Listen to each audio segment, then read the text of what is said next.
Hi guys, welcome back to Guru Beauty. I'm Jody and I wanted to do a tag today that Miss Hannah G tagged me for. I have been watching everyone else's weird facts tag and thought that I would do it myself. Just I think an occasional tag is a nice thing to do on a beauty channel as we get to know each other, and I would love to see you do this tag too. So if you're watching and you have the inclination, I would love to see a video response from you. Otherwise, if you have any comments, any of these questions that you'd like to answer in the comments for yourself, I would love to see that as well. So thank you, Miss Hannah G. If you tag me, I'm gonna do it. I love watching you, so thank you for tagging me. I'll get started. So the first question of this weird facts tag, it's 15 questions. First one is, what's a nickname only your family calls you? And I think it's probably Jojo. No one else calls me Jojo, but my sister and my mum and my dad, they all sort of call me Jojo. Number two, what's a weird habit of yours? I would say sitting in a room on my own talking to a camera about makeup.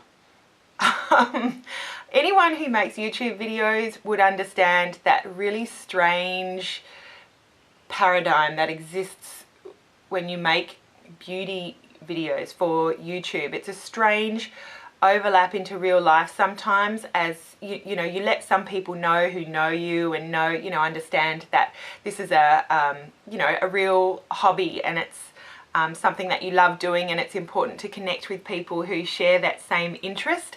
But as people who don't know you so well, or who might judge you, or I don't know, as other people find out about it, it's very strange. It's a very strange thing to a lot of people, I think, who don't understand. So sometimes it's a little bit embarrassing when people find out, or anyway, so that's a weird habit, is making beauty videos for YouTube, I would say. Not for you guys watching, most of you who understand, but anyway, there's another couple other weird habits that I have, if that one doesn't count. And I guess a couple of the habitual things that I do, it's really strange. Most of you probably know, if you've watched any of my videos, that we moved back to Australia, where I was raised, from 7 years in America. And there was something, you learn pretty quickly the words that stop a conversation in its tracks, because you're using a word or a phrase that people don't understand. So rather than getting your point across, your original point, you get diverted and you end up spending 5 minutes about, talking about Australia or different words that we use, blah, blah, blah. So you learn to adapt very quickly so that the actual content of your conversation stays on track. So many words that we have different that after 7 years you learn to adapt. But there are a couple of words in America that I could not change, and it got me every time. And the one that sticks out is car park. Americans usually call it a parking lot, and I never, I got the hang of so many, from the hood and the trunk to the, the crosswalk to getting gas, filling up with gas. So many things that you change in your conversation, but car park was just one that for 7 years stayed. I could not rid myself of just saying car park instead of parking lot for some strange reason. And now we've been back in Australia for a year and a half. After 7 years in the States, there's a few terms that I have still not been able to subconsciously revert back to Australian, and a few of them are talking about the mall, going to the mall, instead of what we Australians would call the shopping centre usually. Cell phone, instead of using a mobile, I still say call me on my cell or my cell phone number. And the letter Z. In Australia we say Z, which is a shame. It doesn't rhyme when you're teaching the kids. A, B, C, X, Y, Z. It all has a nice ring to it, but for some reason in Australia we say the whole alphabet. Everything sounds so nice. And T, U, V, W, X, Y, Z. It just ends on a strange note, but it's Z. And there's a guy at work who I get along very well with, but we're often talking about product codes, and there's a lot of Z's or Z's in my product codes that I sell, and he's always correcting me that it's not Z, it's Z. So I said, stay on top of me, I'm going to get this. I'm going to remember that it's Z in this country. So that's a weird habit. And then I guess another one would be flossing in the car. I use those flossing sticks that have the, it's got a handle and then a Y-shaped bit of plastic, and then it's got the floss across the top, and I use those in the car to floss whenever I can. That's a little bit weird. Do I have any weird phobias though? No, none whatsoever. Nope. Number 4, what's a song that you secretly love to blast and belt out when you're alone? Well, with me, with music, I have a very firm belief that music is just so powerful, and you should, with utter abandon, just blast out and belt out any song, whether you're alone or you've got a car full of people, really. So it's not so secret, but I've just jotted down a few of the songs that I do love to turn up really loud in the car and belt out, and it's important to me that my children know and grow up with. So just in random order, Play That Funky Music by Wild Cherry. These are all songs that when I hear them, everything else stops. I have to stop and I'm just at one with that song. When I hear it, I am happy. I feel like the universe is just smiling down on me, and I feel alive when I hear this music. So Play That Funky Music by Wild Cherry, love it. Shook Me All Night Long by AC/DC.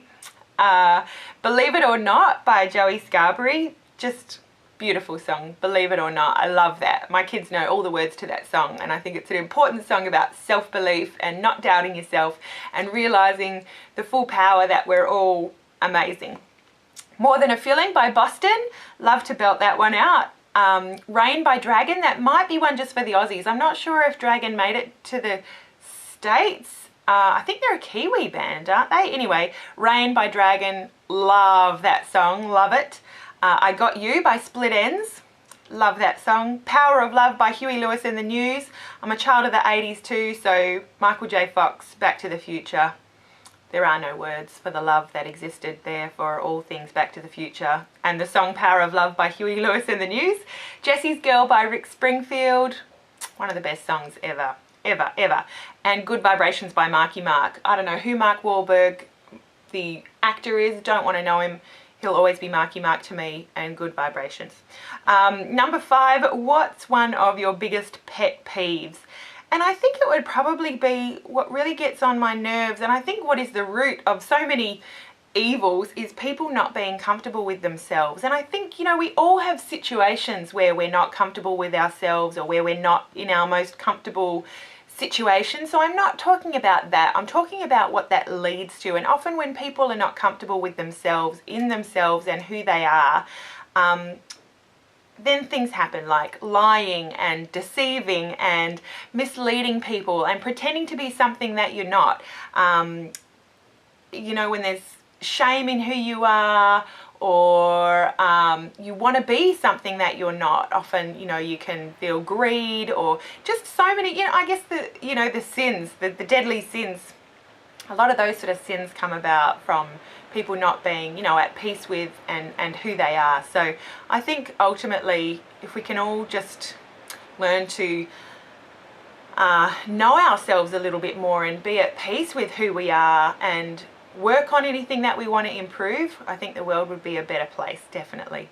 But also I think it's important to work on your pet peeves. So getting all high and mighty, but if you have a pet peeve, something that annoys you that's beyond your control, work on that. I think that's up to you to, you know, not let it get to you. I love the prayer of serenity and you know, being strong enough to make the changes, having the courage to make the changes that you want to change, and realizing and being at peace with the things that you can't change, and then having the wisdom to know the difference between the two. And I think that that's a big difference to having a happy, peaceful existence.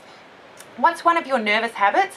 Biting nails. My nails are actually going through a pretty good growth period right now. You can almost see them over the top. But question for you guys, by the way, since this is a beauty channel, I think I can ask you this in this tag.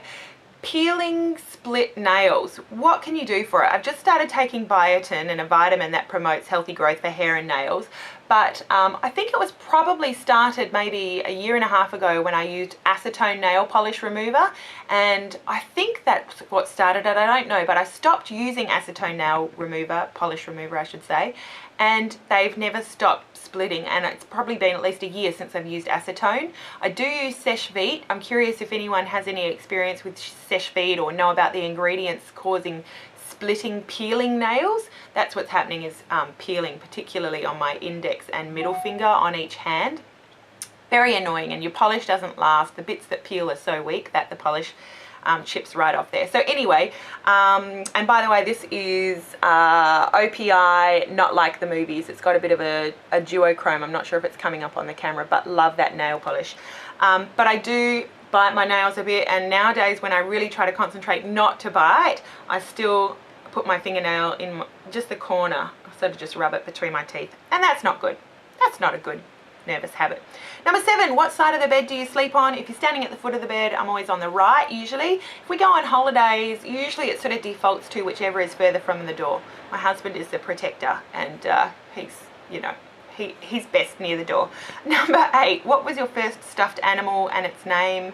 I don't remember having a first stuffed animal really, but I do know, and I know anecdotally obviously from my mother, that I had a favourite blanket. It was just a little baby square blanket that had the satin edging, and I would suck my thumb as a baby, but I would stuff a particular corner. It had a little duck on a corner, and I would stuff the blanket into my hand, carry the blanket around, and suck my thumb with that blanket, and that's what was comfortable for me. And as a mother, if you've got a mother of children, you know how much stuff you lug around with a baby or a small child. And so my mum, in order to make life easier for herself and then to wean me off the blanket, slowly trimmed the blanket down until it was just a little square of the corner that I would hold. I don't think it mattered to me as a baby, but it was just a ratty-tatty little tiny square of a blanket, and that was called my blankie. Number 9, what's the drink that you always order at Starbucks? Well, unfortunately, regrettably, they don't have any Starbucks here in Perth. I was so excited when I went to visit my friend in Brisbane and found a Starbucks in a shopping mall there, and it was just a feeling that overcame me. After 7 years of Starbucks visits, I felt like I was home. My husband was a stay-at-home dad for my oldest's first 4 years and my youngest's first 2 years, and he used to always, you know, take the kids to a park or whatever, but always via Starbucks. He would get refills all day on his coffees, and they used to know him by name. So much so that, you know, we've been in Australia for over a year and a half now from America, and he's Facebook friends with some Starbucks staff. He was a through and through Starbucks fan. But I would always get a skim latte. I still get a skim latte. I go to Muzz Buzz here in Perth. It's a drive-through coffee place. Love that. Love it. With little kids, it's kind of hard just to get out at a coffee stop and go into a shop just, you know, for coffee. So it's great to have a drive-through. And but what I really miss about Starbucks, they had these signature hot chocolates that was salty. It was like a salty, sweet hot chocolate, and oh, they were the ultimate. I really miss those. And then I also really miss the coffees, the special holiday limited edition every year coffees that they have at Starbucks. So like the peppermint mocha, I think it was, the gingerbread and pumpkin and eggnog lattes, I think they were. Loved those over fall and winter. I love it. I love the way that Americans do seasonal things. You really celebrate each season so much more over there than we do in Australia, and I miss that. So as you're all heading into fall, I'm feeling very wistful. Taking a while to do this tag, but that's okay. It's a getting to know me tag, and one of the things that you get to know about me is that I'm very verbose, and I take a lot of words to say something. And I wish that I could be different, and I do try. Number 10, what's a beauty rule you preach but never actually practice? I would say, well, in my mind, probably the most important beauty rule is whatever you put on, make sure you take it off properly that night. And it's really only the last few years that I've really started doing that. I don't think there's been a single night. I don't go out and get drunk and pass out with makeup on my face anymore, or have sleepovers anymore like I used to, wherever I would end up at the end of a party night. But you know, now I'm always in the comfort of my own home with my own cleanser and my own bathroom, and so I definitely make sure that I take everything off. I mean, I cleanse a couple of times, couple of rinses and turns with my cleanser, always use toner, and then do the whole routine. So I think it's really important to take off your makeup every single night. If you're suffering from acne, make sure that you take off your makeup every night. But that is a rule that I do. Otherwise, beauty rules, I think it's, you know, important to blend when you can and experiment, and I think I do all of those things. and that there are no rules. Really, there's really no beauty rules. I think rules are definitely made to be broken. That's my spirit there, and I think I go by that. But curling lashes is something that I used to do. You see that on so many videos, and you know that you must curl your lashes. If you want your eyes to look wide and awake, curl your lashes. But I don't know if it's the mascara I used. I recently, in the last year, have stopped curling my lashes after many, many years of using an eyelash curler. I've tried the trick of using an eyelash curler after you put on mascara, and all that does is take off my eyeliner and half of my mascara, so it's all chunky mascara, and it's gross. So I can't figure out that curling thing. I don't think it really works with my lashes, or I'm not using like a waterproof mascara every day to hold that curl. So that is something that a lot of people recommend doing that I don't do. And the other thing would be chucking out expired makeup. I know that mascara is only good for 3 months. I'll use it, you know, probably up to 6 months if there's mascara in the tube that still goes on nicely. I'll go by the smell and the feel and the, you know, appearance of a product before I chuck it. Even like gel eyeliners, I don't know how long officially they have, probably 6 months after opening, but I'll keep that as long as I can use it, and I'll even try to revive it with a mixing medium. So that's probably the biggest no-no. But again, I've never had an eye infection or any kind of reaction to expired or expiring makeup, and as you know, I am quite a collector. I have quite an extensive collection. I could never use, you know, all the lipsticks that I have before they expire, and in my experience they're pretty good years on, and I'm happy to do that. So that's a decision that I make, to break those expiration rules. Number 11, which way do you face in the shower? I'm extremely practical, so I face in when I need to face in and rinse things off, and I face out when I need to face out. So there's no fast rules about standing in the shower. Number 12, do you have any weird body skills? I guess I would say my flexibility. That runs on the maternal side. My mother's mother was very flexible. I still remember her at, you know, in her 60s doing cartwheels and somersaults with us on the grass in the backyard, and I thought that I just had the coolest grandma because she could do all of that still. Amazing. And I guess I get some of that. You know, I don't train. I'm not much of a fitness fanatic, and I've still got my flexibility. I'm 34, and you know, I probably couldn't do the splits, but I can, you know, get my foot over my head. I can just, you know, I could just grab my foot and put it back here. I could lie on my tummy and, you know, with my hands on the ground, bend my head back and touch, you know, the top of my head with my toes. I can, you know, bend. That's probably pretty gross, but I can bend my thumb back so that, you know, my thumbs touch my wrist. That's pretty flexible. I don't think it's double jointed, but I think it's pretty flexible joints. Gosh, you can hear that rain coming down. So that's a weird body skill, I guess. Number 13, what's your favorite comfort food that's bad but you love to eat it anyways? Chocolate. I think whether it was bad or good, it wouldn't stop me from eating chocolate. It's just too good. Miss Hannah G, you mentioned in your video that you've stopped eating chocolate because you developed such an addiction to it. And I just could not imagine that world. How in the world would you even begin to stop eating chocolate for good? I do not know. I love it. Number 14, what's a phrase or exclamation that you always say? And I would say one of the things, it's quite sort of Australian, I guess. Any Aussie watching this would be aware of Kath and Kim, and they did do a series in the US with Molly Sims. Is that her name? Molly Sims and Selma Blair were in this series, Kath and Kim. It's nothing like the Australian one, so don't judge the Aussie one by the American one. And it's tuned into the Australian sense of humour. And they have, actually no, it's not part of the series, but the ladies who made that show used to have another show, and there was a skit in it with two ladies that worked in a homewares store, and they talked like this. Oh, I know. And one was called Prue and one was called True, and they would call each other Prue. And so quite a few people I know talk like that to each other. Not in seriousness, but sort of to be funny. And a lot of girls at work talk like that. So ever since I've come back to Australia, I just sometimes revert into that way of talking. I know, true, so true. And it's just I don't know why, I just sort of revert to that when I'm talking to someone who I have a bit of a sense of humour relationship with, and yeah, it makes me laugh. But that is something that I often revert to. I don't know about a phrase or exclamation that I always say other than, you know, oh my God, or bugger, or I don't know.